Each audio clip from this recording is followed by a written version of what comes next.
Hello friends, हम लोग देखते हैं श्वसन तंत्र क्या होता है, ये कैसे काम करता है।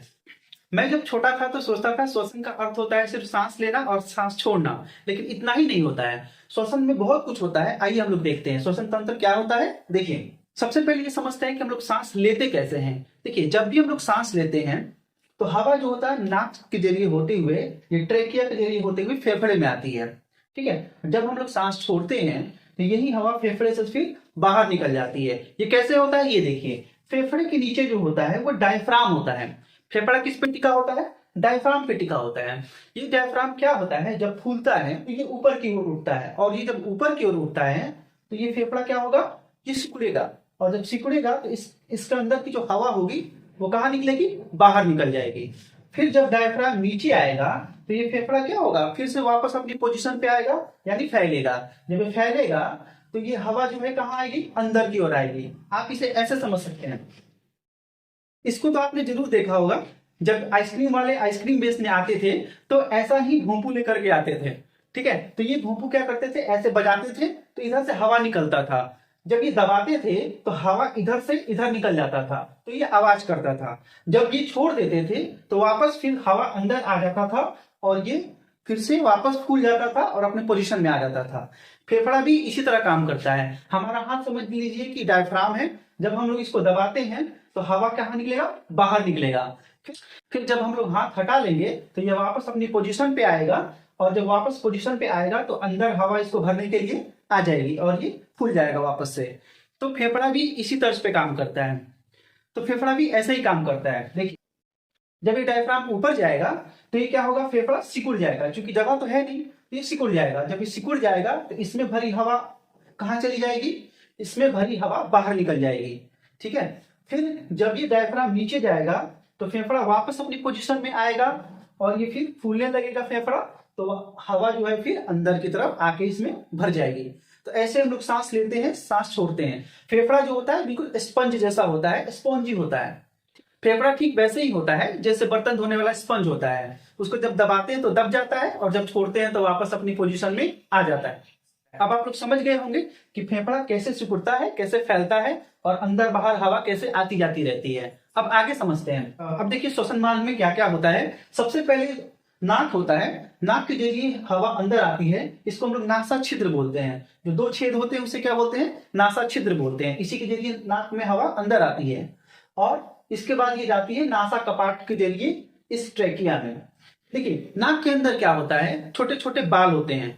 ये बाल क्या करते हैं, जब हम लोग सांस लेते हैं अंदर धूल कण भी चले जाते हैं, तो ये बाल जो होते हैं वो इन धूल कणों को अपने में चिपका लेते हैं। इससे धूल कण अंदर फेफड़े में नहीं जा पाता है। ठीक है, कुछ धूल कण जो बच जाते हैं वो क्या होते हैं, नासा कपाट में म्यूकस निकलते रहता है। म्यूकस क्या होता है, एक चिपचिपा पदार्थ होता है। जब आप लोग नाक में उंगली डालेंगे तो आप लोग को चिपचिपा सा लगेगा, वही म्यूकस है। तो ये निकलते रहता है, और ये एक दिन में लगभग आधा लीटर तक निकल जाता है। तो ऐसे क्या होता है, ये धूल कण अंदर नहीं जा पाते, और फेफड़ा काफी हद तक इन धूल कणों से बच जाता है। जब ये धूल कण ज्यादा हो जाते हैं, जैसे नाक के बाल में ज्यादा जमा हो गए, तो क्या आती है, छींक आती है। तो हम लोग छींकते हैं तो पूरा धूल कण बाहर निकल जाता है। ठीक है, और यहाँ जो म्यूकस में जमा होता है वो क्या होता है, इकट्ठा होते होते होते इकट्ठा होने लगता है, और गंदगी का ढेला जैसा बन जाता है, जिसे हम लोग बाद में नाक साफ करके अंदर से निकाल देते हैं। ठीक है, अब देखिए इसके बाद जो होती है हवा फायरिंग्स में जाती है, जिसको हम लोग ग्रसनी बोलते हैं। ग्रसनी क्या होता है, एक ऐसा जगह होता है जहां नाक और मुंह का जो होल होता है वो एक साथ आकर के मिलता है। आप लोग देखे होंगे, हम लोग सांस मुंह से भी ले सकते हैं और नाक से भी ले सकते हैं। इसका मतलब ये है कहीं ना कहीं ये दोनों आकर मिलते हैं, और ये कहाँ मिलते हैं, ग्रसनी में आकर के मिलते हैं, जिसे हम लोग फायरिंग्स बोलते हैं। इसके बाद जो होती है हवा वोकल कॉर्ड के जरिए होते हुए ट्रैकिया में जाती है। तो वोकल कॉर्ड जैसा होगा, इंसान का आवाज भी वैसा ही होता है, पतला मोटा। आवाज निकालने में सबसे इंपॉर्टेंट यही होता है, वॉइस बॉक्स। अगर इसमें गड़बड़ी हो गई तो क्या हो जाता है, इंसान गूंगा हो जाता है। इसके बाद देखते हैं ट्रैकिया। ट्रैकिया क्या होता है, एक 12-14 सेंटीमीटर लंबा एक नली होता है, जिसका काम होता है यहां से लेकर के यहां तक फेफड़ों तक हवा पहुंचाने के एक पाइप के रूप में काम करना। ये क्या होता है, इसमें देखिएगा एक वाला रिंग जैसा होता है। ये रिंग जैसा इसलिए होता है क्योंकि ये थोड़ा सा लंबा होता है, तो कभी ऐसा ना हो कि चिपक जाए किसी कारण से। तो ये इसको क्या करता है, मजबूती प्रदान करता है। ये रिंग जगह जगह होता है तो क्या करता है, इसको मजबूती प्रदान करता है। जैसे आप देखते होंगे घर बनता है, उसमें पिलर बनता है, तो पिलर में क्या होता है, लोहे का छड़ लगता है। ठीक है, तो लोहे का छड़ क्यों लगता है, क्योंकि वो उसको मजबूती प्रदान करता है। उसी तरह ये जो होता है रिंग, इस पाइप को मजबूती प्रदान करता है ताकि चिपक ना जाए। अगर चिपक गया तो राम नाम सत्य है। आगे देखते हैं। तो ट्रैकिया आगे चल के क्या होता है, दो भागों में बढ़ जाता है, जिसको क्या बोलते हैं, ब्रोंकाई बोलते हैं। क्या बोलते हैं, ब्रोंकाई। जब ट्रैकिया आगे चल करके दो भागों में बढ़ जाता है, दोनों एक एक फेफड़े में चला जाता है। फेफड़े कितने होते हैं, दो होते हैं, एक दायां एक बायां। जो दायां वाला होता है वो थोड़ा सा बड़ा होता है। ठीक है, हमेशा याद रखिएगा, पूछता भी है। तो दायां वाला फेफड़ा बाएं फेफड़े से थोड़ा आकार में बड़ा होता है। ठीक है, तो ये ट्रैकिया दो भागों में बढ़ जाता है, एक दाएं वाले फेफड़े में और एक बाएं वाले फेफड़े में। तो इसको हम लोग क्या बोलते हैं, ब्रोंकाई बोलते हैं। ठीक है, ट्रैकिया जब दो भाग में बढ़ जाता है तो प्रत्येक भाग को क्या बोलते हैं, ब्रोंकाई। ये ब्रोंकाई आगे चल करके और इसका ब्रांच निकल जाता है, क्योंकि इसको पूरे फेफड़े में हवा भरना है। ठीक है, तो ये ब्रांच में बढ़ जाता है और पूरे फेफड़े में फैल जाता है। तो इस ब्रांचेस को क्या बोलते हैं, ब्रोंकायोलिस। क्या बोलते हैं, ब्रोंकायोलिस बोलते हैं। जो छोटा छोटा ब्रांच निकल जाता है इसको बोलते हैं ब्रोंकायोलिस। क्या बोलते हैं, ब्रोंकायोलिस। अब ये ब्रोंकायोलिस जो होता है वो आगे चल करके छोटा छोटा गुब्बारे जैसा कुपिका में बदल जाते हैं, देख रहे हैं, और इसी में हवा भरता है। ये आगे चल करके छोटा छोटा गुब्बारे जैसा स्ट्रक्चर में बदल जाता है। इसको हम लोग क्या बोलते हैं, एल्वोली। क्या बोलते हैं, एल्वोली बोलते हैं। कुपिका जो होता है, छोटा छोटा गुब्बारे जैसा कुपिका होता है, उसको हम लोग क्या बोलते हैं, एल्वोली बोलते हैं। और इसी में हवा भरा रहता है और यही ब्लड सर्कुलेशन के संपर्क में जाता है। यहीं से ऑक्सीजन जो होता है वो ब्लड में पहुंचता है। यहाँ जो हवा भरा होता है उसमें ऑक्सीजन होता है। जब ब्लड इसके संपर्क में आता है तो ब्लड में हेमोग्लोबिन होता है। क्या होता है ब्लड में, आप लोग पढ़े होंगे, हेमोग्लोबिन होता है। और हेमोग्लोबिन में लोहा होता है। क्या होता है, आयरन होता है। आप लोग सुने होंगे इसको आयरन की कमी हो गई है, इसका मतलब उसको हेमोग्लोबिन की भी कमी हो गई है, क्योंकि आयरन कहाँ होता है, हेमोग्लोबिन में होता है। तो जब ये ब्लड के संपर्क में आता है तो हेमोग्लोबिन के संपर्क में आता है, और हेमोग्लोबिन में क्या होता है, लोहा होता है। तो वही आयरन जो होता है वो ऑक्सीजन से रिएक्ट कर लेता है और ऑक्सीजन को अपने आप में चिपका लेता है। आप समझ में आया कि फेफड़े से ब्लड में ऑक्सीजन कैसे जाता है, तो वो हेमोग्लोबिन के जरिए जाता है। और हेमोग्लोबिन के जरिए क्यों जाता है, क्योंकि हेमोग्लोबिन में क्या होता है, लोहा होता है, आयरन। और आयरन जो होता है आप लोग जानते होंगे ऑक्सीजन से रिएक्ट करता है, ऑक्सीजन को अपने में चिपका लेता है। तो वही हेमोग्लोबिन में जो लोहा होता है वो ऑक्सीजन को यहां से खींच करके और ब्लड में पहुंचा देता है। ठीक है, और ब्लड के थ्रू उसको शरीर के हर एक कोशिका में पहुंचा देता है। ठीक है, और कोशिका में किसके पास ले जाता है, माइटोकॉन्ड्रिया के पास। तो माइटोकॉन्ड्रिया का क्या काम होता है, तो माइटोकॉन्ड्रिया का काम होता है ग्लूकोज को तोड़ करके क्या बना देना, एनर्जी बना देना। और उसी एनर्जी से हमारा पूरा बॉडी चलता है। आप समझ में आ रहा है। तो हेमोग्लोबिन क्या करता है कि यहां से ऑक्सीजन को निकाल करके और क्या करता है, सेल तक पहुंचा देता है। और सेल में कहा, सेल में माइटोकॉन्ड्रिया में। फिर माइटोकॉन्ड्रिया का काम है तो उसको एनर्जी में कन्वर्ट कर देना। क्योंकि माइटोकॉन्ड्रिया के पास ऑलरेडी ग्लूकोज आ जाता है, जब हम लोग खाना खाते हैं तो माइटोकॉन्ड्रिया के पास ऑलरेडी ग्लूकोज आ जाता है।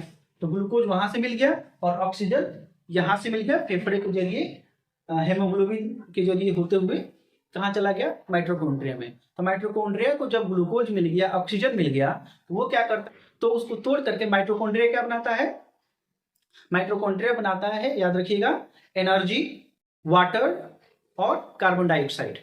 ठीक है, तो जल जो होता है वो हमारे यूज में आता है, एनर्जी हमारे यूज में आता है, और जो कार्बन डाइऑक्साइड होता है वो फिर रक्त के जरिए होते हुए फेफड़े में आता है, और फेफड़े से फिर जब हम लोग सांस छोड़ते हैं तो बाहर निकल जाता है।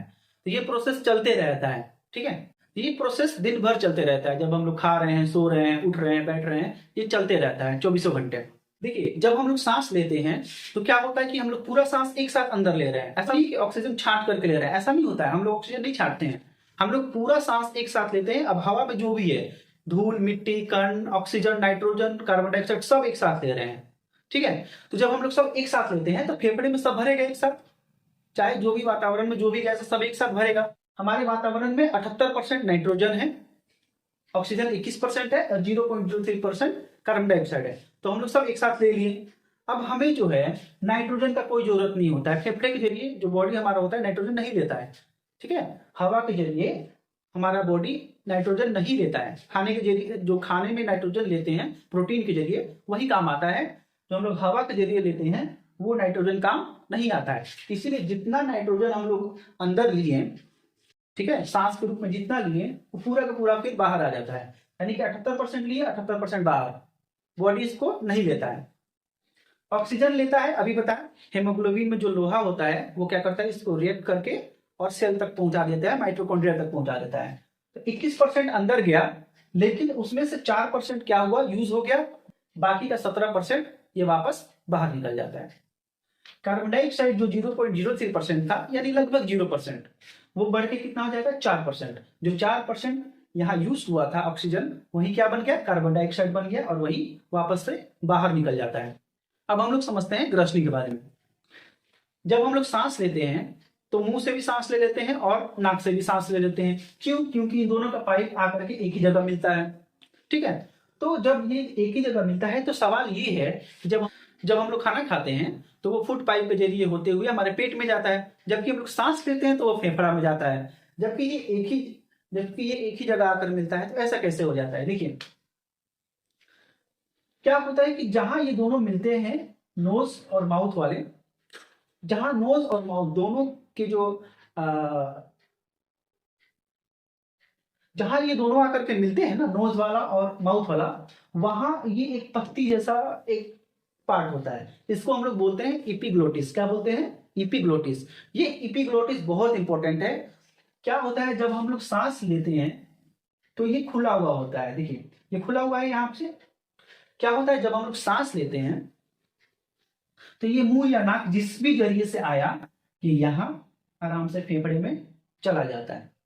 लेकिन जब हम लोग खाना खाते हैं तो खाना अगर इस रास्ते से आता है तो जैसे ही इपिग्लोटिस पे आता है, हम लोग इसको निगलते हैं। आपने ध्यान दिया होगा, हम लोग निगलते हैं तो हम लोग खुद कोशिश करते हैं तब निगलते हैं। अगर हम लोग निगलने का कोशिश ना करें तो नहीं निगल सकते हैं खाने को, ठीक है। तो जब ये यहाँ पे आता है, हम लोग निगलते हैं तो ये इपिग्लोटिस आके इसमें चिपक जाता है, इसमें आकर के चिपक जाता है। तो ये अगर आके इसमें चिपक गया ऐसे, तो ये रास्ता बंद हो गया। तो हम लोग जैसे ही खाना यहाँ पर आएगा तो ये रास्ता यहाँ से ब्लॉक हो जाएगा, ये इसको आकर के ब्लॉक कर देगा।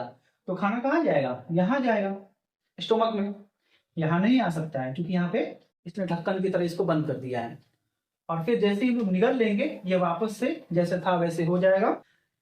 इसके बाद वापस से ये ऐसे हो जाएगा और फिर हवा आते जाते रहेगा।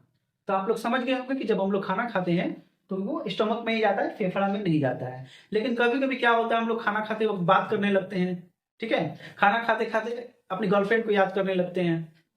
तब क्या होता है कि हम लोग निगलते वक्त उतना ध्यान नहीं देते, ठीक है। तो ये इसमें क्या होता है, थोड़ा सा गड़बड़ी हो जाता है कभी कभी। तो खाना क्या होता है, यहाँ पे आने का कोशिश करने लगता है, तभी हम लोग को क्या हो जाता है, अचानक से खांसी आने लगता है और फिर हम लोग पानी पीते हैं। तो ये सब चीजों को अवॉइड करना चाहिए। खाना खाते समय बात नहीं करना चाहिए, खाना खाते समय इधर उधर की बातें नहीं सोचनी चाहिए, ठीक है। नहीं तो क्या हो जाता है, अगर इसमें थोड़ा सा भी हेर फेर गड़बड़ी हुआ तो आप समझिए इससे जान भी चली जाती है, ठीक है। इसीलिए खाना खाते वक्त ध्यान से खाएं, या पानी पीते वक्त भी ध्यान से पानी पिए। पानी पीते वक्त भी ऐसा हो जाता है तो टेंशन में रहते हुए पानी ना पिए, किसी को याद करते हुए पानी ना पिए, ठीक है, बात करते हुए पानी ना पिए, नहीं तो गड़बड़ हो जाएगी, तो फिर दिक्कत हो जाएगा। फिर जाना कहीं और है, अगर कहीं और जाने का कोशिश करेगा तो फिर सांस क्या होता है, ऊपर नीचे होने लगता है, ठीक है, समझ नहीं आता कि कहाँ से कौन आना है कौन जाना है, तो फिर दिक्कत हो जाता है। ऐसे में इंसान की मौत भी हो सकती है, ठीक है। इसीलिए खाना अच्छे से खाएं। तो ये रहा हमारा पूरा श्वसन तंत्र। उम्मीद करता हूँ समझ में आया होगा। अगर अभी भी कोई चीज समझ में नहीं आया तो आप कमेंट में पूछ सकते हैं। अगर वीडियो पसंद आया हो तो वीडियो को लाइक करें, फॉलो करें, सब्सक्राइब करें। धन्यवाद।